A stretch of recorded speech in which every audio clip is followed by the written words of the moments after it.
Well, me again. What I want to do in this video is just quickly go over Roosevelt's presidency, which honestly does begin this new era that we're about to study called the Progressive Era. So what I'm going to do is just go through, just remind you of the video that we watched when we watched that episode of Roosevelt's life before, just so you can use his resume to help you answer questions in today's assignment where you have to analyze Roosevelt's square deal. So here we go. Um, Real quick, this guy was a smarty pants. He went to Harvard University. He studied history, biology, political science. He graduated magna cum laude, which just means that he wasn't the top of the class, but he was definitely, near the top. He was a pretty excitable dude. He had a big interest in boxing, writing, and natural science. If you remember the video where he went to um, the West to essentially get rid of asthma, he went out there, came back, and was like, well, obsessed with working out as I have my kettlebell routine right behind me. He did attend law school after that. Um, only attended just a couple of years before he moved on to start his political career. Um, he was elected to the New York State legislature at the age of 23. He's not the youngest ever, but I remember when I was 23, I wasn't that smart. One of the big things that he did was he fought against political corruption in New York City. It's one of the big things that happened during the Gilded Age. People became um, they went into politics simply to keep power and get rich. And he didn't like that, and he became known as a reformer. During this time, he did write a book on naval history, the Naval War of 1812, and he became obsessed with the Navy. You'll need to remember that, especially when we study his foreign policy. This book gave him national attention. However, his life went through a bit of a turmoil.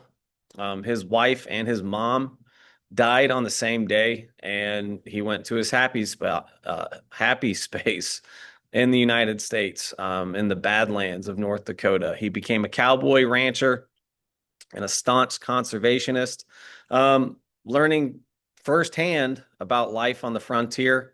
He wrote more books about nature and the American West while he was out there. Um, but he gets right back into politics. He became a civil service commissioner appointed by Indiana's own Benjamin Harrison. And by the way, I should get credit from the state of Indiana because I do have to talk about Benjamin Harrison. There I am. Okay.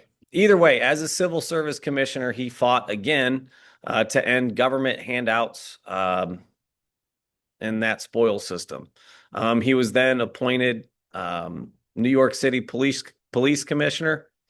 After this time, he worked to clean up corruption in New York PD, NYPD. This is where the infamous "I'm going to kick him in the you know what" came up. He walked the streets at night to make sure officers were on duty and they weren't sleeping and they weren't drunk. And he pushed for higher standards and fairness in law enforcement as well. After that, he served under President William McKinley as the Assistant Secretary of the Navy.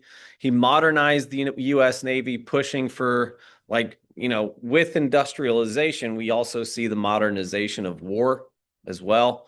And speaking of war, when the Spanish-American War began, he resigned from his position as the Assistant Secretary of the Navy to go fight in the Rough Riders. And that group of people was like, remember, it's a mix of random folks.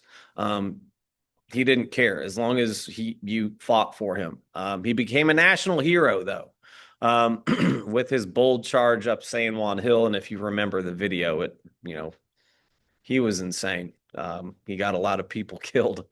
But he returned home as a symbol of bravery, patriotism, and he became very popular, obviously.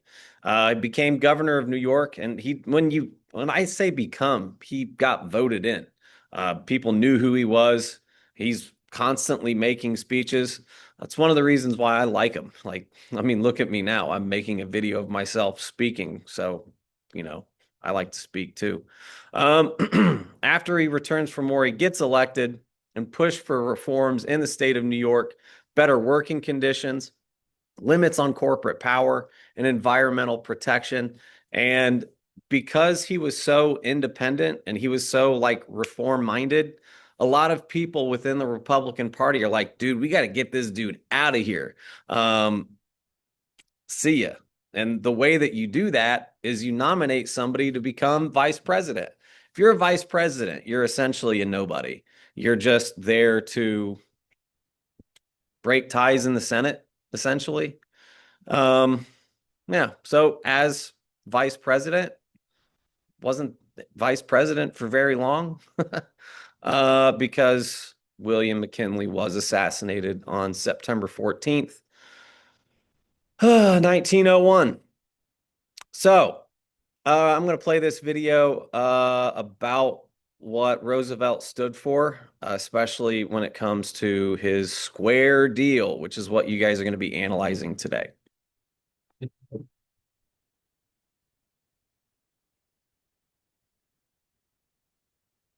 When Theodore Roosevelt came into power, it was a very turbulent time in American history. At the turn of the 20th century, the Industrial Revolution had shaken up the economy, much as the technological revolution has done today. Lots of immigrants were coming in from abroad, huge gap between the rich and the poor. And there was a feeling, really, that capitalism and democracy were really at risk at such a moment.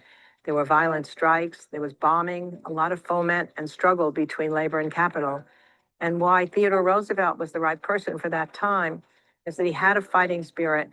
And yet, what he was able to do was to tell both sides, labor and management, that he was going to go after a square deal for the rich and the poor, the capitalist and the wage worker.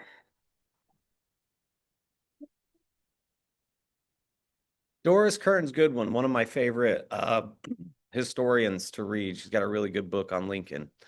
Either way, he started making a bunch of speeches when he became president. People freaking loved to hear him speak because he was already a national hero, right? But either way, when we're talking about the square deal, we're known for these three C's about the square deal. Those three C's are control over businesses or corporations, consumer protection, and conservation of natural resources. That is what his domestic policy was all about. So what I want to do now is have you guys speak. I'm not giving you the code until one person from each of your groups reads at least one excerpt out loud before I give you the code. The assignment's going to ask you questions about his resume. Use the speeches to help you answer the multiple choice questions. And then there is one short answer where I would love for you to write at least 5 sentences in response to one of those questions. It's now my job to help you analyze the speeches. I'm not going to give you the answers, but I am here to help you. That is all from me. I hope you enjoy the assignment. Well, it's required anyways, but either way, love you all. And yeah, let me help you how I can. Bye. Oh, don't forget that refresher video from the other day too.